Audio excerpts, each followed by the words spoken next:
Hello there, Joe. How you doing, mate?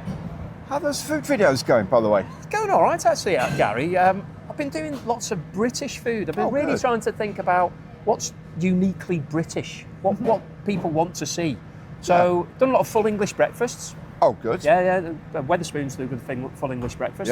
Yeah. Been doing a lot of afternoon tea. Oh, very classy. I've been like Harrods, the Ritz, Oh, very all the top classy. end. Even went to a pub recently that does afternoon tea. Excellent. Fish and chips, obviously. Fish and chips is a big one, isn't it? Yeah. That's what everybody thinks about for British. But I've sort of, because I live in London, I've really been thinking about, is there anything that's uniquely London? Any food that was, just really about London? Can you think of anything? Well, so when I was growing up in Fulham, right, for us, every Saturday as little kids was Saturday morning pictures, then off for pie and mash. Pie and mash. Pie and mash, very London. Lots of the big names like it. David Beckham can't get enough of it. Rob Beckett, all sorts. They go for pie and mash. It's proper traditional London food. That sounds really good. Do you know where there are any? Well, there's one right here, actually. Oh, well, that's handy, isn't it? Right, let's go in here. Let's go in.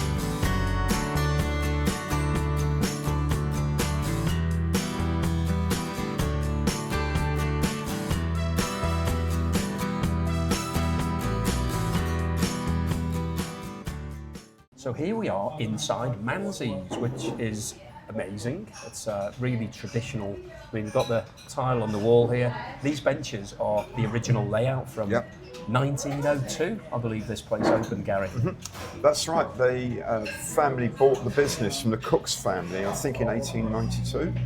And yeah, this is, I think, the oldest pie mash shop still in existence in London. Did you know that Mr. Manze was Italian? Was he really? Yeah, he was an Italian immigrant. How about that? Yeah, so he came to Traditional London. London food. Came to London, but rather than cooking pasta and pizza, which he may well have been interested in, because this was the food that people wanted to eat in London, this is what he moved into. Became the go-to place for pie and mash. Excellent. So, pie and mash seems a funny combination, doesn't it? Yeah. I think one of the reasons that they did it was because it's cheap. It's basically the Victorian equivalent of fast food. That you could come in, you get it quick. I mean, we've just walked in here and literally within, a minute and a half, we've got this food on the plate. I mean, it's not gourmet food, you can see the presentation, but it's actually, it looks great, it looks tasty. What have we got here, Gary? You've grown up on this stuff, haven't you? I have. This is like a bit of a cultural heritage journey for me today. Here you have what most grown-ups would have, double pie, double mash. So 2 meat pies, mashed potato. The pies are like a suet base to keep all the juices in, and then a puff pastry top, beef mince inside, cook them. The liquor, this green sauce, is like a parsley-based sauce. In the old days, it would have been made from the cooking liquor of the the eels. You have jellied eels and stewed eels. Nowadays, most places use like a vegetable stock and then thicken it up. But loads of parsley, some pepper, and mashed potato. And the mash shouldn't be too hard mashed. It shouldn't be like pom puree or anything. If there's a little tiny lump here or there, that's more authentic. I can roll with the punches on that one. Now, and the presentation as well of the spooned on straight onto the side. There are places that use those little clippy things that drop them down into balls of potato. Nice. Nah, on the side of the plate. Now, in terms of the menu itself, the choice was pie and mash, or double pie and mash. That was it, basically. And if you're a vegetarian, then don't come here, because it's basically one option, mince pie. Absolutely. That's it. No veggie option, no meat and potato, none of that. It's just this. So this is it. So let's dive in and grab some, because obviously it's going cold now. As you'll see, don't have a fork. I don't have a knife. It's a fork and a spoon, which I think is another tradition. Absolutely, absolutely. You use your spoon to cut, to take it and to eat it, and the fork to hold things in place, generally speaking. Now, what have we got here then? There's the condiments. Vinegar. Very, very traditional. Vinegar. Actually, in most places, it's what they call non-brewed condiments. So it's not like grape-derived vinegar. It's a bit more industrial than that. Right, but it looks quite industrial. very for that cheap. bottle. And then the other option is they put a load of chilies into it, chili vinegar as well. That's more my bag. That was my dad's favourite thing on the planet. That was my Now, dad I've used to love been that. doing a bit of research on this, and I was told, I've read that the reason why they put vinegar on, two reasons. Firstly, it gives a bit more flavour, because we've got quite relatively bland food from obviously the Victorian days. There wasn't a huge amount of taste, so you put this on just to spice it up a bit. But also, because the hygiene wasn't that great back in the old Victorian days, this was a way of basically trying to kill some bacteria and also masking if any of the food was off, and it wasn't that good. Well, you're going to eat it anyway, so you could just mask the taste by loading a load of chilli on. So I'm going to go with the chilli, whack that on, give it a bit of flavour. This is very much the food of the people, as they would say. East End of London, quite poor communities, mainly because all the pollution from London tended to drift to the east.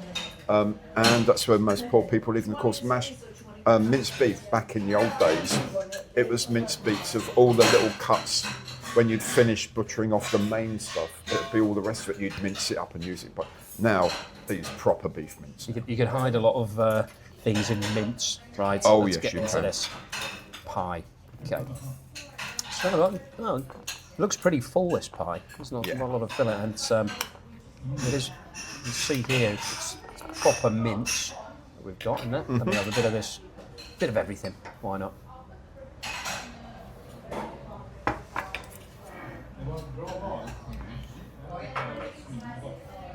Well, my first impression, the vinegar, I mean, I did put a lot of vinegar on, but it is quite a strong flavour.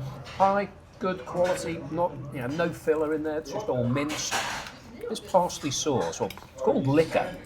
So when you see initially that it's pie and liquor, you think it's going to be alcohol, but as I said, this is like a parsley sauce, isn't it, made from previously when they used to stew these eels. Now, we'll come on to the eels in a minute, that's the scary part of this meal.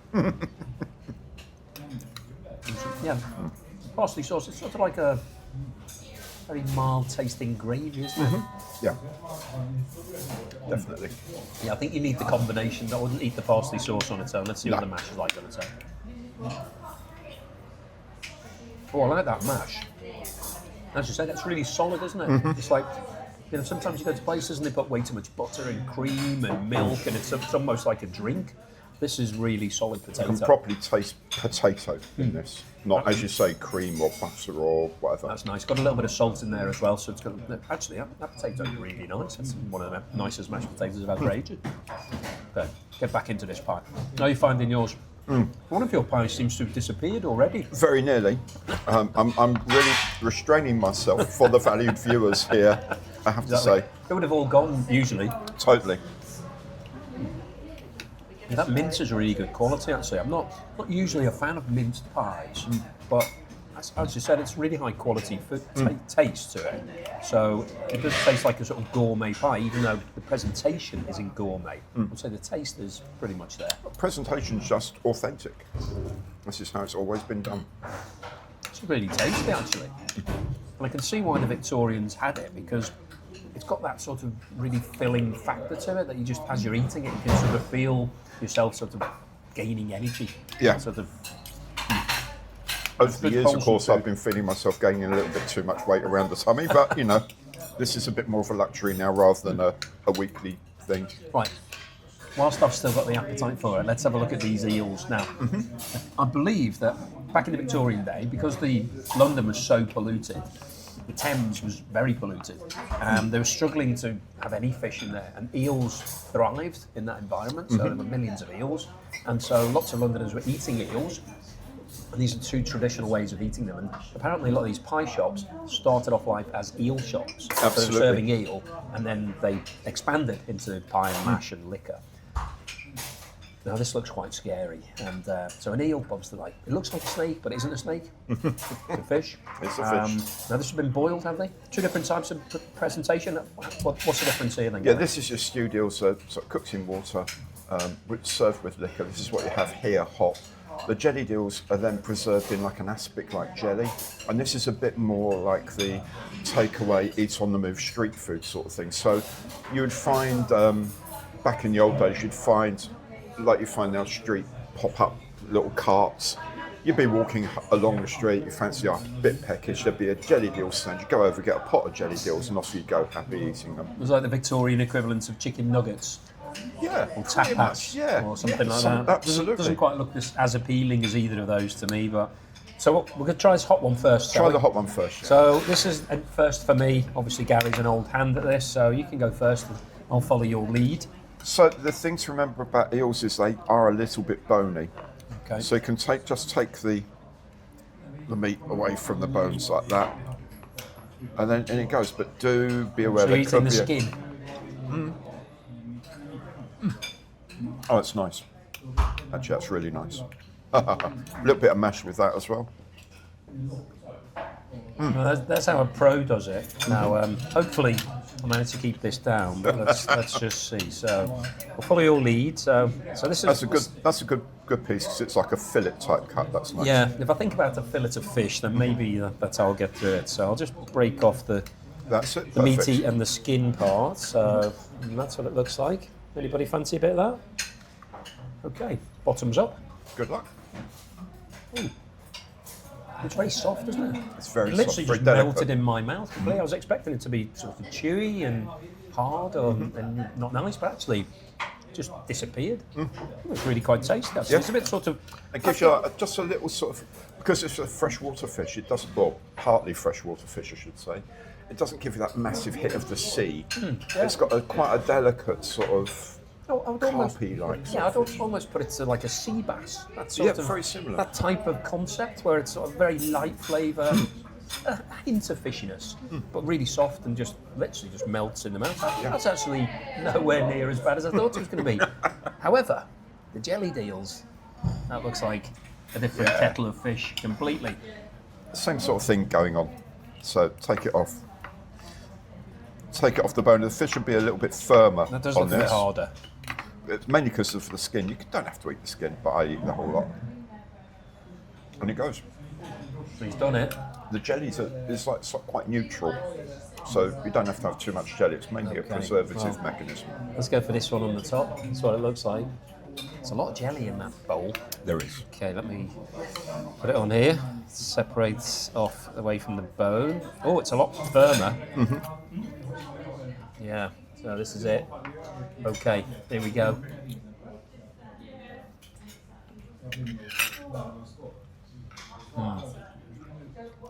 That's what we call an acquired taste, I think.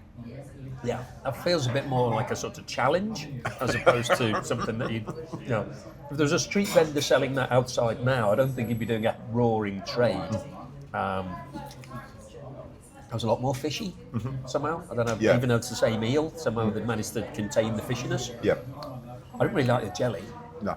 It's a very, very neutral sort of aspicy sort of jelly, yeah. Oh, it's getting worse. I'm gonna have to go back. I'm gonna have to go back to the pie. I'm taking Get that some off my pie. plate.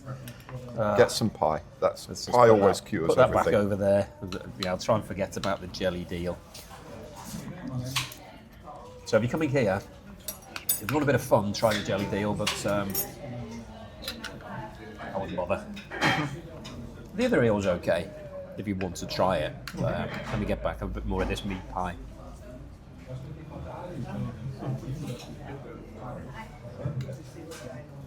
Yeah, I'm feeling a bit more like a Victorian worker now. Yeah. That felt more like a Victorian prisoner being fed prison food for punishment. Well, this is a big part of, certainly when I was growing up in Fulham, this is a very, very big part of the week. Saturday morning pictures, pie and mash for lunch. Wow. Every week. That was how we did things. And the day that you progress from single pie and mash to the day your dad says to you in the shop, I think it's time for double pie, double mash for you, son. It's that transition. It's like going from short trousers to long trousers. It's a coming bit of of age. a cultural thing. Wow. Yeah. And it's interesting that this hasn't spread to the rest of the country because I think it's just London, and particularly East London, that has this. So it's like quite a local food stuff. And obviously it's been around for more than 100 years. But Yeah. then you can get pie and you can get mash. And I think this liquor sauce is very unusual. I've not seen that anywhere Definitely. else. Definitely. But yeah, it's really tasty. It's good. So we're going to crack through the rest of this. Actually, let's just finish the bill. let's just do the bill now, and then we can just do the wrap up before, and then I can carry on and eat the rest of my food. Now, we bought more than normal today, so we had the double pie, double mash. So that came in, I think that was £14 for double pie, double mash. Single pie, single mash was £12.50. Cameraman's got one of those as well, and then we had the jellied eels and the hot eels, the stewed eels. They were around £7.50. So in total, came to £44.90. There's no service charge in here, so it's pretty cheap street food, really. When you think about it, for 3 people, if we hadn't got the jellied eels, it'd pretty much be 10 quid each for lunch, which I think for East London, pretty good value. Very good. It's a really interesting cultural experience, so I definitely recommend it. If you're coming to London and you want to do something a bit different, food-wise, then take one of these pie mash shops. There's some of them around. This is one of the more central ones here, so you can get it from the tube. It's about a 10-15 minute walk from London Bridge Tube. It's not a very flash area, so don't be coming thinking it's going to be all touristy things. It isn't. It's traditional, but it is really nice, and I think it's worth making the effort. Totally. So in terms of a score out of 10, obviously I'm playing with Gary's heritage here, so I've got to be delicate. That's fine. Let me score separately. Let me score these things first, individually. So these eels in the liquor sauce, they're okay. I'll give them a sort of 6 out of 10. Yeah, I wouldn't have them again, but they were all right. Jellied eels, for me, that's more of a 1 out of 10. Not nice. And again, it's personal taste. That's quite all right. In terms of the pie and mash and the experience and coming to a place like this, I think it's a great thing to do. Really fun, interesting day out. I give this a solid 7.5 out of 10. I would definitely come back and have this again all day long. Now you can do your own scoring, because I know this is more your world. Well, in terms of the pies, these are some of the best pies you're going to get in London at Manzies. They've got 2 other shops, and they cook all the pies here, then ship. Well, they make the pies here, then ship them to the other shops to cook them. So in Peckham and in Sutton. So they're all done here, all made by hand. These are really, really top level pies. Really, really good. And the mash is nice here as well. No, I'd agree with all of that. What's your score then? In the pie and mash league, this is a solid 9. It really is. Yeah, we're rating it in terms of pie and mash shops. Yeah, totally. Probably doesn't get any better than this, to be honest. I would say so, yeah. Great. Okay, well, that's our score for today. So hopefully you've enjoyed seeing this traditional pie and mash shop. We've certainly enjoyed it, haven't we? Excellent. Very happy. Thanks for tuning in today. If you haven't done so already, please give us a thumbs up. Please subscribe to the channel if you're not already a subscriber. And we will see you again on the next meal. Cheers, Gary. Thanks, Joe. Cheers, mate.